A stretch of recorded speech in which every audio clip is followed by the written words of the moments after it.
Welcome everybody to week last, day 2. There's one day remaining in the semester. Your homework assignments are going to be due on Friday. I'm having double office hours on Thursday, so 2 to 3:30 and then 6 to 8 p.m. So feel free to message me and I will join the office hours channel for that. Today we're going to be introducing an important concept in computer science, one of the most important concepts in computer science. It's kind of a CSI 26 topic, but at the same time it's so important, kind of like with hash tables. I'm teaching it today, right? And you're going to learn it in a lot more detail in CSI 26. The last Zybooks, which is going to be due next week sometime, is going to be on graph theory as well. And all you have going into finals week really is just taking the remaining CEs, the competency exams. I put up the final CE today, and all the final remaining takes will be available through Thursday at midnight next week. We have a party on Friday in person. Okay, so let's talk about graph theory. This is a very important concept, and you can see it's a CSI 26 topic. So a lot of people think that graphs are these things, right? With like an X and Y axis, and you like sketch it out and stuff like that.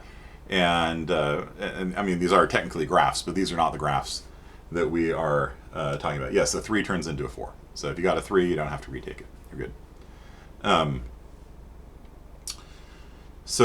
the final C doesn't have any coding on it either, at least the one that I made. It's just multiple choice. So this is a graph, okay? And a graph is a set of vertices. It's a complicated way of saying a point. All those dots are called vertices that are connected by edges. An edge is a line between the vertices. And it doesn't actually matter how you draw the graph. You can move the things around. As long as the vertices and the edges are still the same, it's technically still the same graph. And what does it mean? Like, what does it represent? It can mean or represent almost anything. Like, that's as good an answer as I can give you, because graph theory is so important and so broad and so widely used that you can't just say, like, that point refers to a person and the line refers to friendship with another person. Because that is an example of a graph, but the dots could also mean rooms in your house, and the lines could be there's plumbing connecting them, and the graph indicates how water flows through your house. Or a dot could mean a city, and the lines could be interstates with distances on them. There's so many different applications and uses for it. The only thing they really have in common is that there are vertices and edges. Okay? And the algorithms you learn to run on graphs like this are the kinds of algorithms that you will write in your career over and over again. When you need to, for example, print all of my friends and then print all of my friends' friends, for example. That would be a graph traversal algorithm. Okay. Dots represent some node in a system. Yeah, it's like a node. In fact, a binary search tree is a graph, right? You have a dot, and then root points at 2 things, and they point at 2 things, right? Yeah, that's a graph. It's called a DAG, a directed acyclic graph. So this is the most basic kind of graph here. Graphs are loved in like Hollywood because they look really complicated and scary. Good Will Hunting has a janitor at MIT solving this incredibly difficult graph theory problem that is honestly quite easy. I usually do it with my students, and it takes about 10 or 15 minutes to solve. It's not actually that bad at all. So all the vertices and edges represent is something being connected to something else. It has some relationship with someone else. And these can indicate like what states are adjacent to other states. So for example, if I was to draw a graph of America, right? And in fact, a friend of mine does this on one of his job interview questions at Microsoft. He will hand you a graph. So for example, here you have California, right? Cali. And what states are connected to California? And that's what the edges would represent, that you are bordering another state, right? Homomorphic irreducible trees of size 10. Yeah. It's really not that complicated. So we got Oregon to the north. We got Nevada to the east. We got Arizona also to the east. And I'm abbreviating quite randomly, apparently. And I don't know, does Hawaii count? I don't know if Hawaii counts or not. Maybe not. No. All right. Okay, and then what is Oregon touching? Oregon's touching Washington to the north, and I think Idaho. Got the extra E, I don't think. Idaho to the east. Anything else? Testing. Now we're going to do New England next. And you've got to tell me all the states that Delaware touches. Where is Connecticut touches New York, Massachusetts, Rhode Island. Delaware touches Pennsylvania, New Jersey, and Maryland. Okay, yeah, fair enough. So Oregon touches Idaho, Nevada, California, and Washington. Yeah, I forgot about Nevada. Okay, so Oregon touches Nevada like that. And then Idaho and Nevada touch each other. Arizona and Nevada touch each other. And then Nevada also touches Utah. And Utah touches Idaho. And Utah touches Arizona. You guys understand how this goes. And so basically, Montana, yeah, Idaho touches Montana and Wyoming both. So I would like to have seen Montana. Wyoming touches Utah. Touches Montana. Yeah, so you can build a graph representing, in this case, the relationship. What the edges mean are what states touch another state. And then you could use what's called a graph traversal algorithm to say, all right, list all states 1 away from me, all states 2 away from me. Or if I need to drive from California to Montana, what is the shortest route to go to? Google Maps works on graph theory. Essentially, you can think of every intersection, every house almost as being a node, connected by edges, which represent streets. There's a lot of different meanings to graphs, right? There's not just like one meaning. Another example would be like Facebook. So Facebook is basically has got, I don't know what it's called, like the social graph or something. So there's like me, and I'm like friends with like my sister, and I might be friends with, Bob, and then Bob might be friends with my sister also, and I'm friends with Brandon Banderson, we'll just call him for short. And so Brandon Sanderson, I fortunately was added as his friend prior to him hitting the 5,000 friend limit on Facebook. So occasionally he goes on there and says, I have to add some friends from real life. I'm sorry, internet people I don't know, and he randomly deletes people. So fortunately, I've made the cut so far. I was on his, I helped him out on his book tour. So that's kind of fun. Brent Weeks, I'm also friends with on Facebook. I think Brent and Brandon are probably friends. I don't know. So Brandon Sanderson is friends with like legitimately like something like 5,000 people on Facebook. And so there's a graph that represents all the connections of people on Facebook. Okay, there is, yeah, you can hit the limit, and or at least that was the case 10 years or whatever it was ago.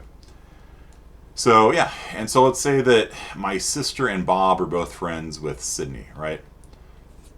And so Facebook might suggest to me, hey, you might want to add Sydney, right? Because and it'll tell you like here are the 2 people that know her, And so like if there's somebody who joins like my D&D circle, there's a bunch of people that play Dungeons and Dragons here in Fresno. They join it, they friend like 5 people from the Crazy Squirrel, then they show up on my Facebook feed as like, hey, you might want to add so-and-so because they're friends with Rotani and Lim and JJ and Nico and, and I'm like, oh, so that person must be in our D&D group, And I usually don't add, in fact, I don't add people until I know them in person, right? I've never seen the appeal of adding people you don't know to your social network. So yeah. And so you might ask questions like, how many friends do I have, right? In this case, I have 4 friends, right? So that's something called the degree. The degree of a vertex is how many friends you have, right? In this case. Add 10 friends. Welcome to your site. Add 10 friends today. That's funny. Bob has a degree of 3. He has 3 friends. You know, that kind of stuff. And so, yeah, so things like suggesting people to add or what interests you might have. Because interests actually spread through social networks. In fact, things like weight loss spread through social networks. If your friends get fat, you tend to get fat too. If your friends lose weight, you tend to lose weight too.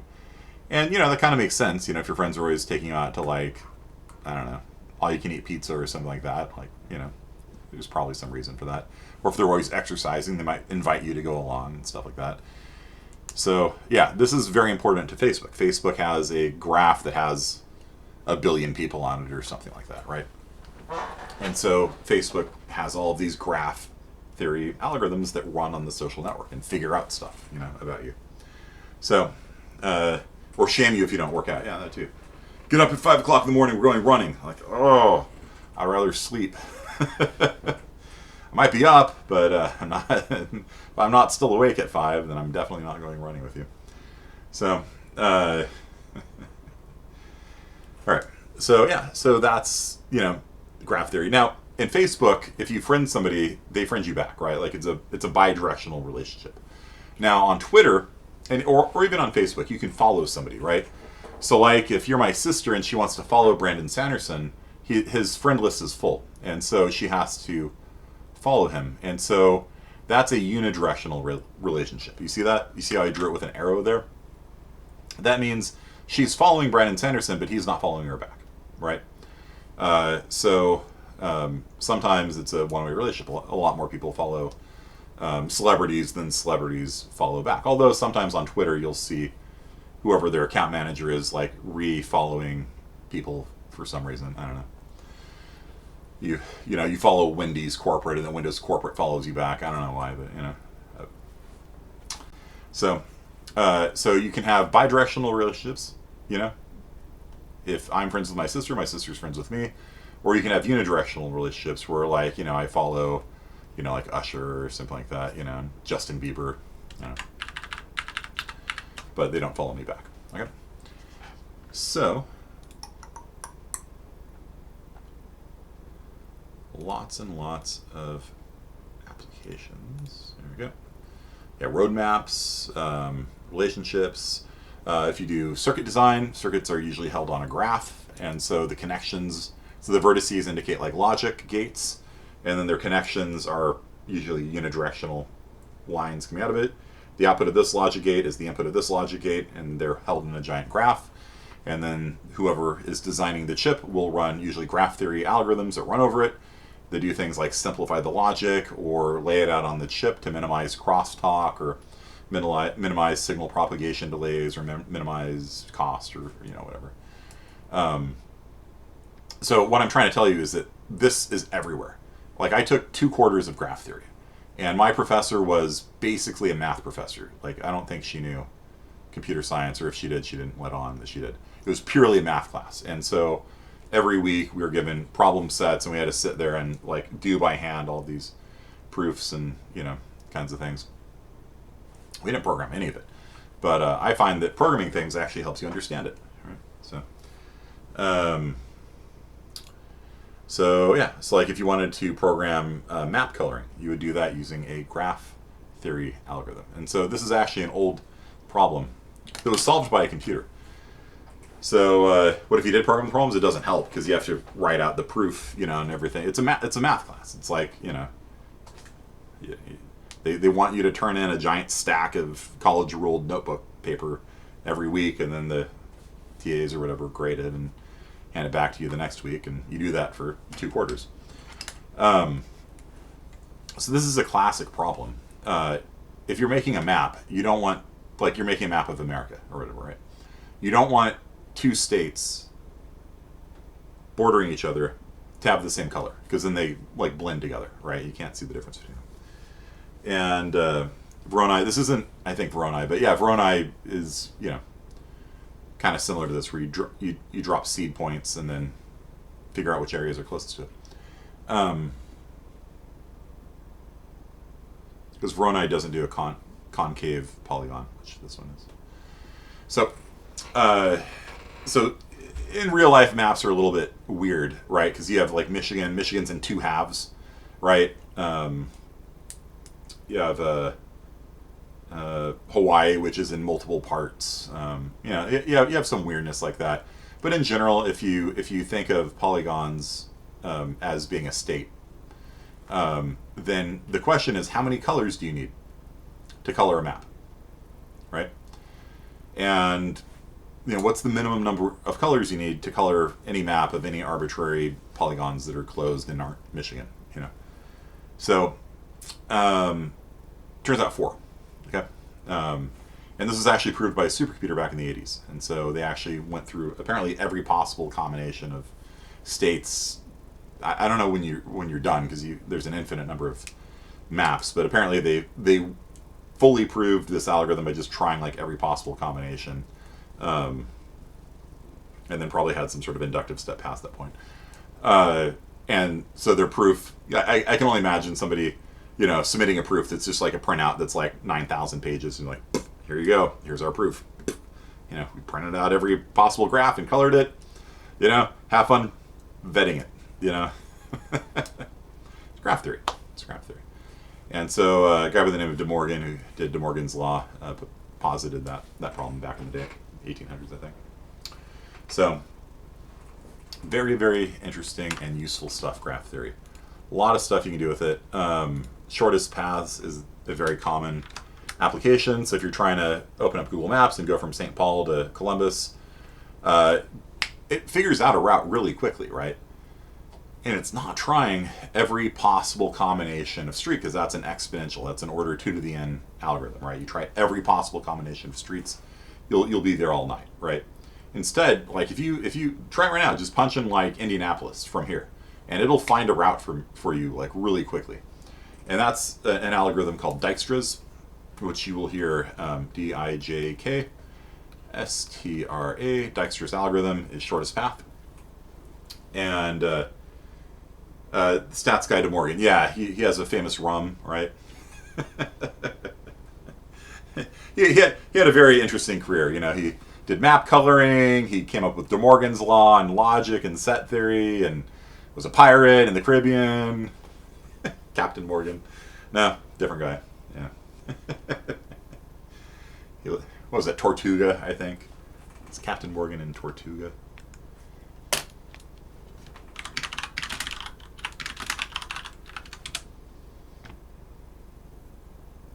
Tortuga Nights. Captain Morgan was real and way cooler than De Morgan's law. He used nuns to capture a Spanish port. Okay, that's actually kind of cool. I'm going to read that later. Anyway, so Dijkstra's algorithm is something you might hear Betancourt randomly mentioning in chat. He loves using the word Dijkstra's. I think he has PTSD from discrete math. I don't know. So so Dijkstra's would tell you the shortest route, from like St. Paul to Columbus would be going here, assuming these are all the same distance, which they're not, but to make life simple. So you get from St. Paul to Columbus in 2 hops rather than, 1, 2, 3, 4, 5, 6 if you really wanted to have a bad flight or something, So these lines here could be flights, right? And so, only 2 flights to get from St. Paul to Columbus this way. If you really wanted a bad time, you can book the 27-hour flight from St. Paul to Columbus. Take literally every hop. And I have friends that actually do that, by the way. Do you guys know why? They will book literally the worst possible flight that has the most hops, like 5 hops. You're just going Boston to New York. How do you get 5 hops? Well, I'm riding through Canada and Chicago, and they love airplane flu. Sometimes it's the cheapest. A lot of times it's not, because the aircrafts, there's a lot of aircrafts, and they have to handle your luggage 5 times, and there's a lot of fuel to ship you around that much. No, so yeah, not sometimes it's the cheapest, but it's not because of the airplane food. It's because they're collecting miles. So you get miles based on how many miles your plane is in the air, and so they actually optimize for the opposite of Dijkstra's. They optimize for maximum miles, and so like if they're going LA to San Diego, they'll route through like Seattle, you know, and take a flight up to Seattle, then take a flight from Seattle down to San Diego rather than the direct flight if it's about the same price, because then it gives them exponentially more miles, right? So, you know, I personally would just rather not be on the plane for that long. So, all right. So here's one way that you can hold a graph. You can hold a graph using a matrix. And so if you look at it this way, we got five vertices, and that corresponds to 1, that corresponds to 2, right? This corresponds to 1, this corresponds to 2, 3, 4, 5. So is there a connection between 1 and 2? Yes, there is. Is there a connection between 1 and 5? Yes, there is. Is there a connection between 1 and 3? Nope. So 0 means there is no connection between them. A 1 means there is. So, and you can notice that this is symmetric, right? Because this is like a friendship graph on Facebook, right? If 1 is friends with 2, then 2 is friends with 1. And so you can see here that 2 is also friends with 1. 1 is friends with 2, right? 1 is friends with 5. 3, 4, 5 right here, and 1 is friends with 5 here. So, you know, whichever is the source, whichever is the destination, it doesn't matter. It is perfectly symmetrical like that. And so, in fact, you actually don't need to have a 2D array. You can actually use something called a triangular array.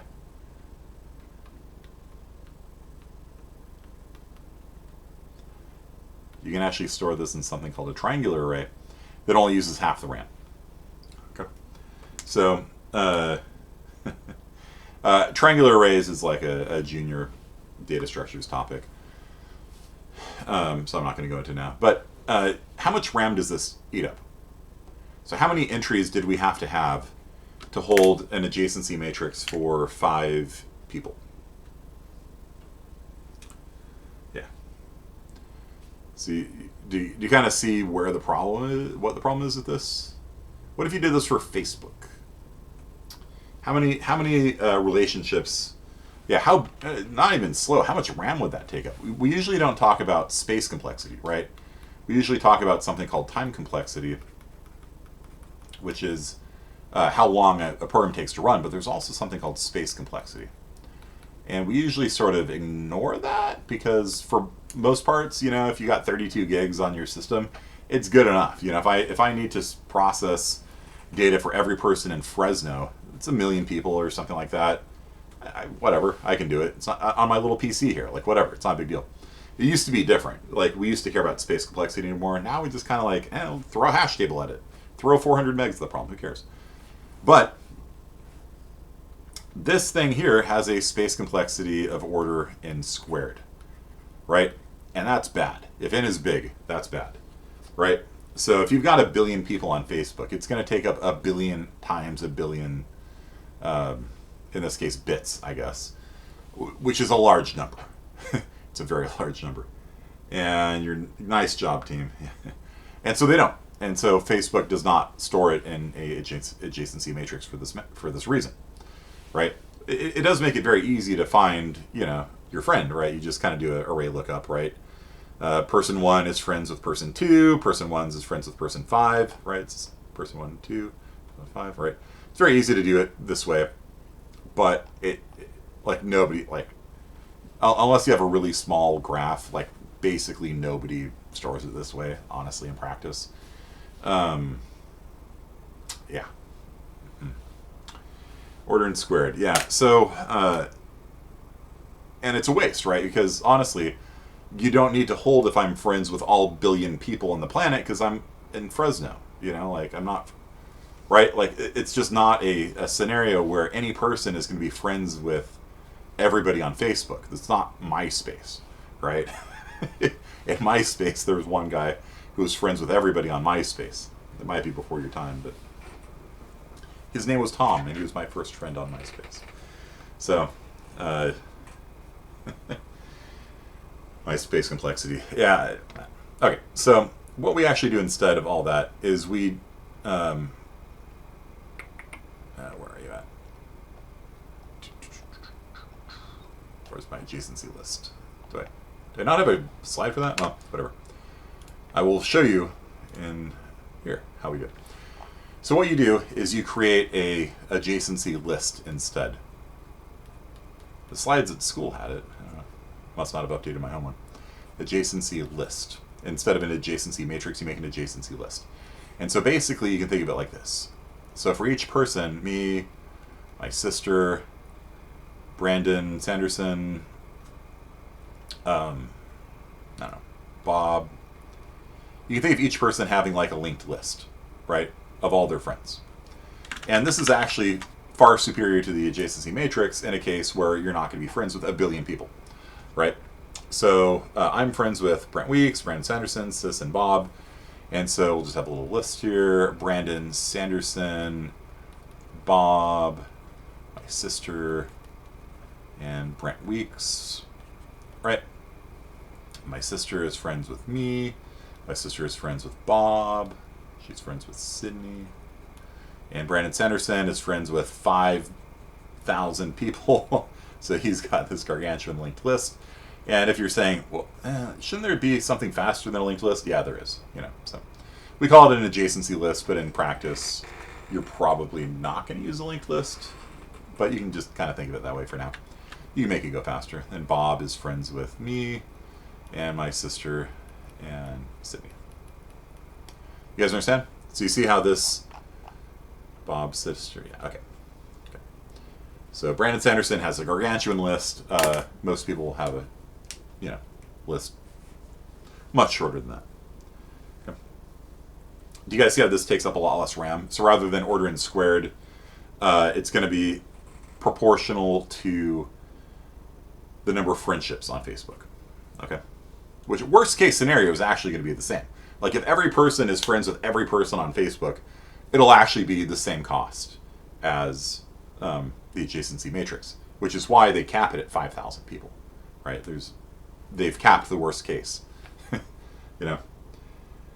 data structure would I actually use? Probably hash table or a set.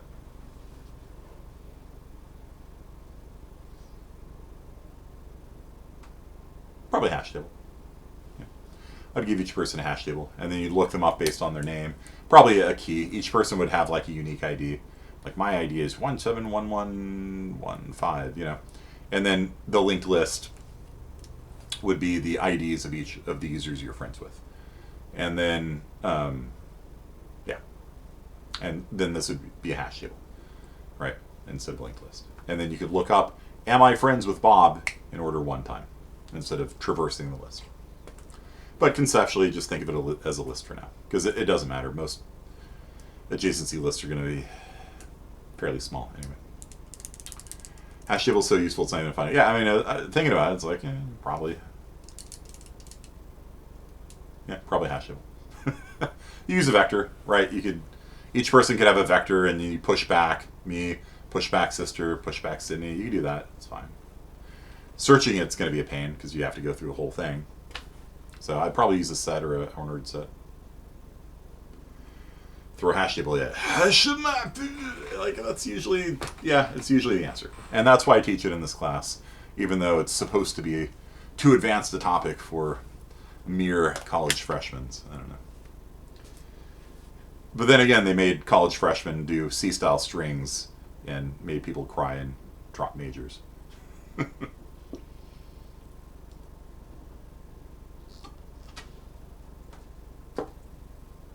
See you, Betancourt. All right, so let's take a look at some code. Let's do this.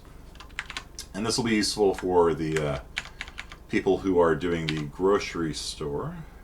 Am I not logged in right now? If you're doing like, like the customer management kind of thing, then, you can add a friend or, add family, and then you might want to do a graph algorithm that says like, send a coupon to you and to all of your friends or something like that. So like a lot of websites these days allow you to add friends, even if they're not really social media sites.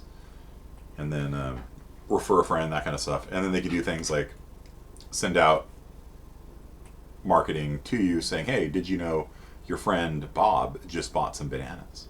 You know, you should buy bananas too. And so they can use that for marketing purposes and things like that. Okay. So here's some code that I kind of whipped up in the previous class live. I can delete it and start over if you want, but mostly this is just boilerplate code. So let's take from the top. So it's first going to print out Elon hire me because we're doing Twitter apparently. We're doing one-way relationships instead of two-way relationships like with Facebook. So it will print out Elon hire me. And then we're going to have our adjacency list, which I'm calling database. And so this is going to be every person in our social media site. Okay. It's going to be a hash table. And it's going to use as the key their name, which is not a good way of doing a key, by the way, because there are multiple people with the same name. As a professor, it is one of the banes of my existence when I have two students with the same name, and I, get a report or something. It's like, which one are you? I'm like, I don't know which one you are. Especially when it's in like paper format. Like I don't. Hopefully, like one of them's a good student, one of them's a bad student, and so if it's high quality, I just kind of assume it's a good student and give them an A. And if that person's like, hey, why didn't you grade my paper? Like, oh shoot, it's the wrong one. Yeah. So, if I was Elon, I'd buy Twitter to delete it. Yeah, that's fair. Okay, so just basic stuff here. Infinite loop. It's going to ask, do you want to add a person to Twitter? Do you want to delete a person from Twitter? Do you want to add a friend? Do you want to print out a person? Do you want to print a person's whole social network? And this is kind of the big thing. Like I said, there's one algorithm that you kind of have to know if you're a computer scientist, and that's the graph traversal algorithm. And this algorithm pops up a lot of different contexts and a lot of different fields. So we're going to go through that today. Is there anything on this planet worth spending 40 billion on? Yeah, me.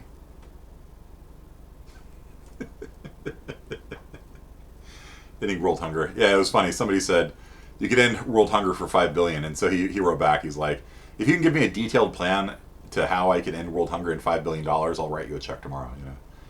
It's kind of funny. So, and then debug print is going to print out the whole hashmap. All right. So do you guys understand maps?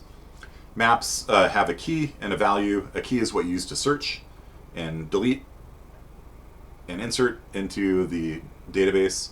And what we're going to be inserting, searching, and deleting is a person. And a person has like all their details, their birthday, their name, their address, their friends list, which is important for this algorithm.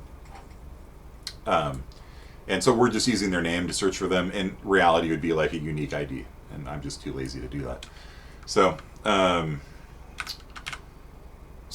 if you want to print out everything in a hash map, this is something that people in the previous class kind of forgot, I think, which is if you want to print out every item in the database, this is a map. It's not a set, it's a map. And a map is always two things. It's a key and a value. So if you say, give me everything in the database, it will return a pair. It returns a pair. It doesn't give you what you think you're going to get, which is a person. Give me every person in the database. No. It gives you every key and the value associated with that key. It gives you a pair. So it's technically returning a pair string person data. Like this here is why I used auto. It's returning a pair that's the string and a person. And a pair is a very simple data structure. It's part of the standard library. And it just has two things, dot first and dot second. Dot first is going to be the key. We don't really care about it. We just care about the actual person. And so this is a person here. Data.second is the person. So for every person in the database, print them out. I have a double left arrow operator overloaded on them, and so it'll print the whole database. So does that make sense to y'all? That there with the dot second is something that everyone forgets, myself included, when working with maps, right? Because you're just expecting to get every person in the database, but what you get is a pair with the ID and then the person in dot second. So it's usually the dot second that you care about. Okay. All right. So up top here we got a person, and like I said, you can have name, address, whatever. We don't need to go over that right now. This also probably should be a class instead of a struct. do as I say, not as I do. When I code things live, I just code them up quick, you know. And in reality, this would be in a private section because there's absolutely no reason for main to know that I'm using a set versus a list versus an unordered set versus whatever. So this should be in a private section. Okay. And then I overloaded a double left arrow operator so that it will print out, you know, Portnoff.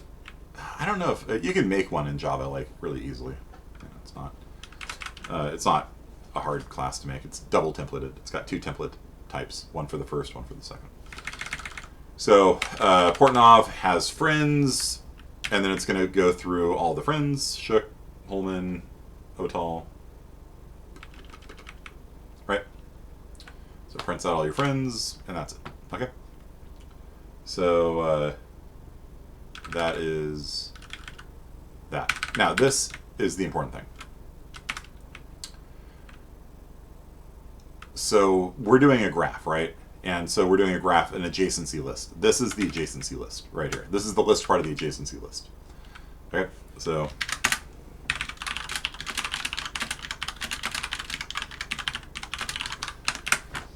the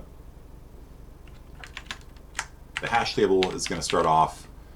You know, when you add somebody to the hash table, like if we add Portnoff to the hash table, he's got no friends to begin with, right? Sad, right? But then as you add friends, what's going to happen is it's going to find Portnoff in the database, and then it's going to call friends.insert or something like that, right? And so as you add friends to Portnoff, this will grow. You know, I'm drawing it here as a list, but in reality, it'll probably be like a binary tree or something like that. It doesn't really matter. You know, all that matters is that attached to Portnoff is a list of all of his friends. How that's done: hash table, BST, vector, dec, list. Kind of doesn't matter. I mean, it'll matter for performance, but it doesn't matter for correctness. Okay. And in reality, if these lists are small, it's not even going to matter for performance that much. You know, if on average people have 5 friends, like, who cares? It's probably I don't know. Vector would be fastest. I don't know. You'd have to benchmark it to find out. Okay. Oh, it does have pairs. Okay, good to know. All right. So does this all make sense to you? Like this here. This is the key thing. So this is for each person. This is the list of all the people. The name. That's the key, right? The name of all of their friends. What, are we doing this instead of the grocery store thing? No. No, this is part of the grocery store thing. This is why I'm going over it today.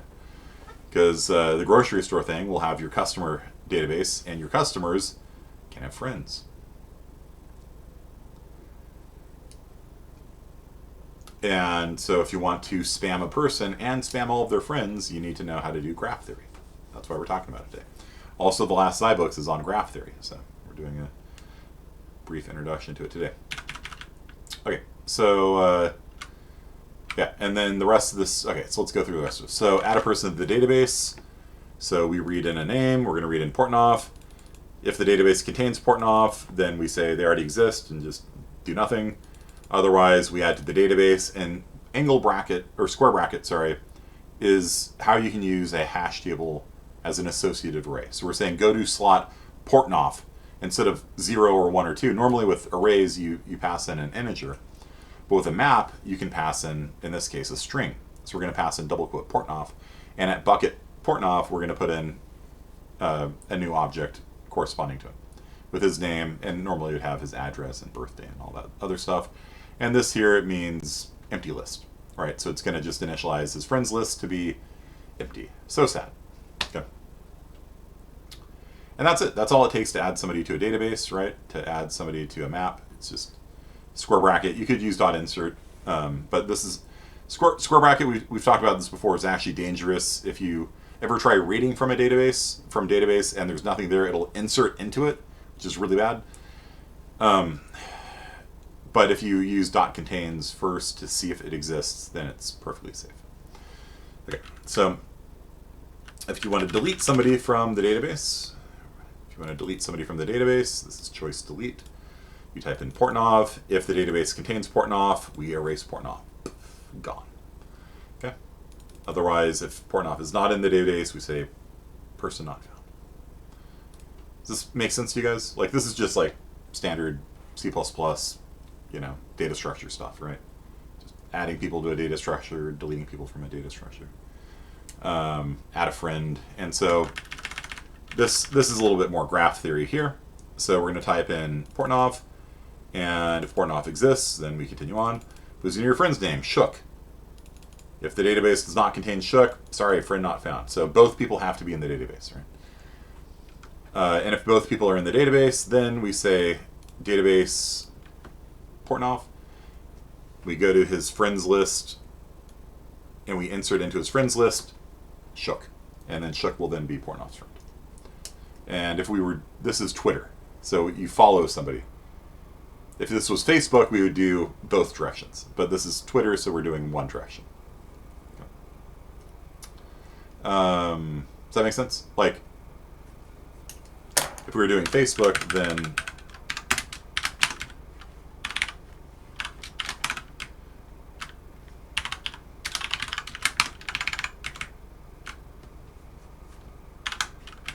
we do this, right? That makes sense? So this is Facebook. Twitter. Facebook. Twitter. Twitter. All right. Yeah. I would follow back, Shook says. But you'd still, that would be a separate entry, right? Shook would follow back, right? Portnov. So you just have to decide, is it a bidirectional relationship or is it a unidirectional relationship? Either way, it's fine. So there we go. We got Facebook now. Okay. And then what was choice 4? Choice 4 is print person. So you type in Portnov. If the database contains Portnov, we print Portnov, and it dumps his friends information to the screen. And then 5 is where the magic happens. That's the important algorithm. Okay. And let's go ahead and rebuild this and just show you it in action. So compile, run, Elon, hire me, add a person to the database. We're going to add in Portnov. We're going to add in Shook. We're going to add in Otal. We're going to add in Cabrera. We're going to add in Holman. And then we're going to delete Lara. Lara's not found. Cannot be deleted. How can you kill that which does not exist? All right, so let's add friends. So we'll go Portnov to Shook. And then if we print Portnov, you see Portnov has friends Shook. And if we print Shook, Shook has friends Portnov, because we did Facebook now, so it's bidirectional. Okay. All right, so we'll add Lara too. There we go. Add a friend. So Lara is friends with Shook. Okay, so if we print Shook, see Shook has both Lara and Portnov as friends. If we print Portnov, he only has Shook. So Portnov is not friends with Lara, right? Portnov is friends with Shook. Shook is friends with Lara, right? And so what we want, though, if we want to print out a person's whole social network, that means print everybody connected to me, even at a distance, right? So everybody I'm friends with and everybody I'm friends with, everyone who's friends is friends with me, and so on and so forth. So let's print out Portnov's whole social network, and we get Portnov, Shook, and Lara. So it did graph traversal. That's the big thing. That's the algorithm you have to know. I'm about to show it to you. But do you understand conceptually what it's doing? I can sketch it out maybe. So if I draw a graph here, we had Portnov, and Portnov was friends with Shook, and Shook was friends with Lara, and then we had other people in here. Cabrera, not attached to anybody, who's a lone wolf, and Otal, things like that. Why a second Portnov? Because I typed this. I typed Portnov, and then it printed the whole social network. So starting with Portnov, Shook, Lara. And so, if we were to attach Cabrera to both Shook and Lara, friend, Cabrera to Shook, add a friend, Lara, Cabrera. It doesn't matter which one's first because it goes both ways. If we now print Portnov's whole social network, you'll see that Cabrera is now in there. And it handled the fact that even though he's friends in two different directions, it still only printed the name once, right? It's printing everybody but Otal now. Right? If I debug print, can see Laura's got these friends, Cabrera's got these, Otal has no friends. Sorry, Otal. Shook has these friends. Holman. Sorry, forgot about Holman entirely. Here, let's. That's too sad. Let's have Otal and Holman be friends with each other. There we go. We'll print Otal. There you go. Otal's friends Holman. All right, but if we were to print the whole social network of like Shook, you see that Otal and Holman don't appear because they're disconnected. Right? They're Otal and Holman are over there. All right, forming a OH molecule chemistry. Okay.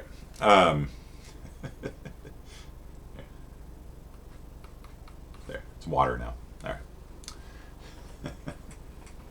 That makes sense? Right. Yeah.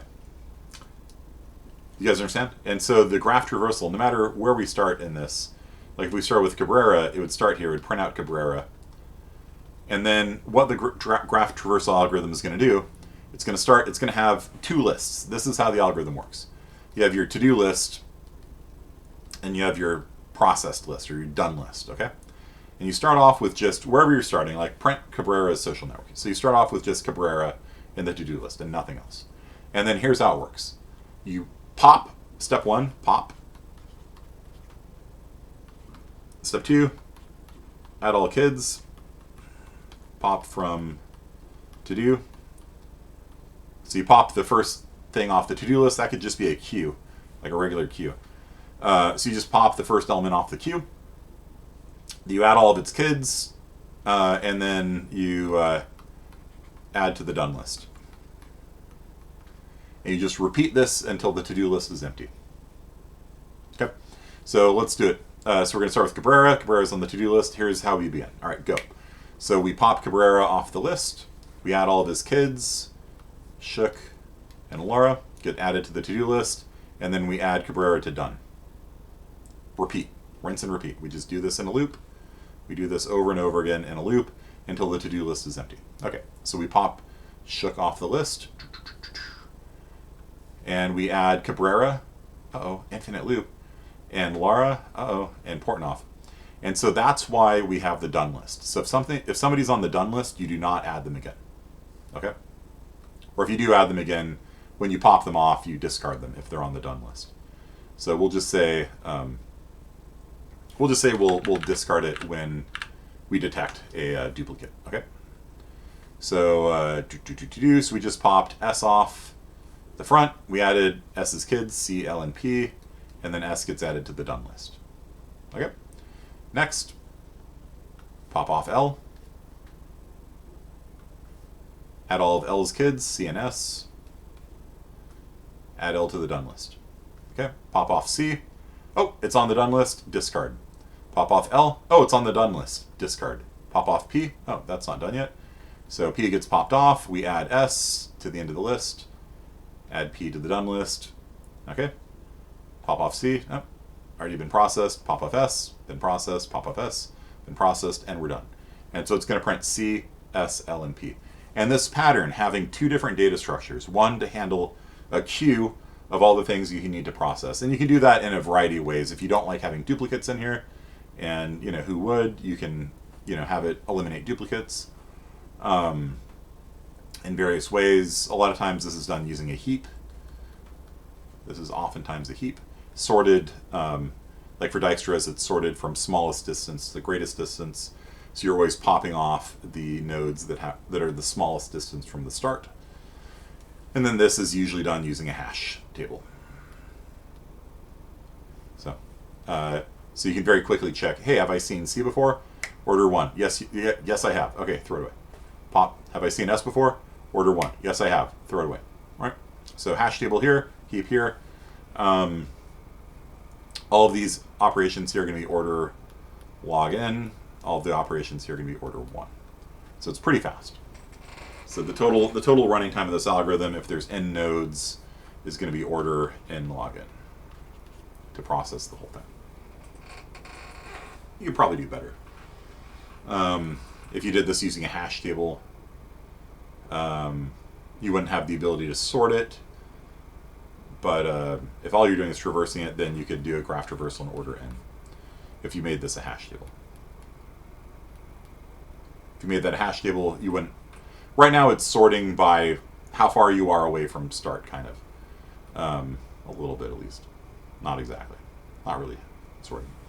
So if you wanted, you could use a hash table here and drop this down to order in time. Usually, though, these are going to be sorted using a min heap. And so you put things in there, and the things that are the shortest distance from the start come off first. So it'll do C first, then S and L, then P. So everybody at 0 distance, everybody at distance 1, everybody at distance 2, everybody at distance 3, like that. All right. This is to delete the entire graph? No, it's to print the entire graph. If you want to print all the friends of Cabrera. So you start off with just Cabrera in the to-do list, nothing in the done list, and then you run this algorithm. So when you process the guy, you print them to the screen, and then add all their kids, and then put them on the done list. And you just pop things off, add their kids, add them to the done list. You do this over and over again until the to-do list is empty. So that is a very, very common algorithm. Okay, comes up a lot. Let me show you what it looks like on here. Vim main.cc. So here is one of the most important algorithms there. So I'm using a hash table to store the names of every person that I've processed so far, and I'm using a queue to hold the people that we need to process. So order 1 push, order 1 pop, and if we get a duplicate, we just check using the hash table, right? Not a big deal. So this is an order in graph traversal. Very simple stuff. So this is the setup. You create two data structures, a hash table and a queue in this case. A lot of times it's a priority queue. And then you start off with just Cabrera on the to-do list. Okay. Then here's the loop. Here is the graph traversal algorithm right here.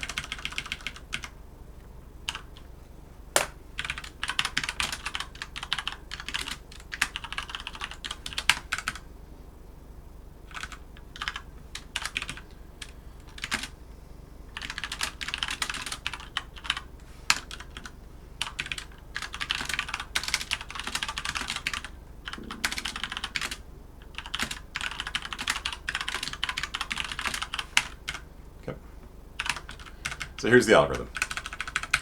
You grab the person off the front of the to-do list, and you delete them out of the to-do list. If you have seen the person before, skip. Just throw it away. Done.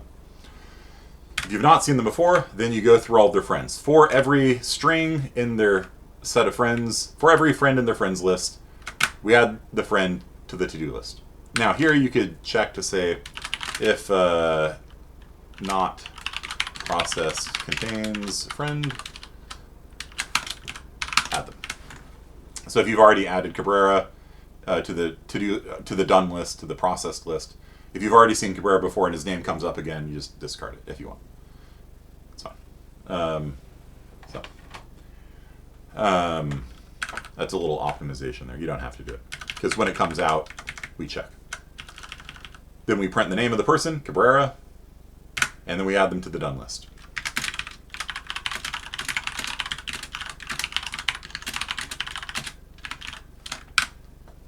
That's it. Is that kind of a straightforward algorithm, I hope?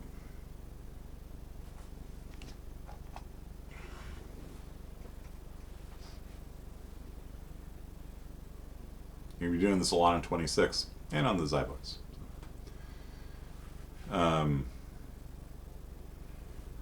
Yeah. This is the setup.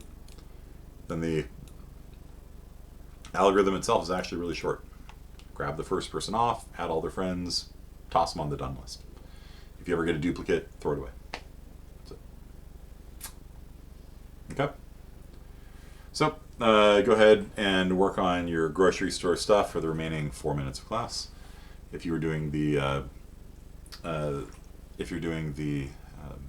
customer relations database, you now have the ability to add friends and stuff like that. I'll throw this up into copy.cc into public graph demo graph traversal.cc,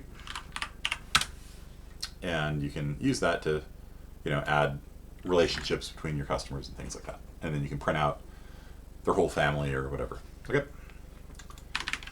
that is it for today. And like I said, double office hours tomorrow for your multi-threading assignment. And for the remaining 3 minutes, go ahead and work on your grocery store stuff. We'll continue that on Friday as well. All right, peace out.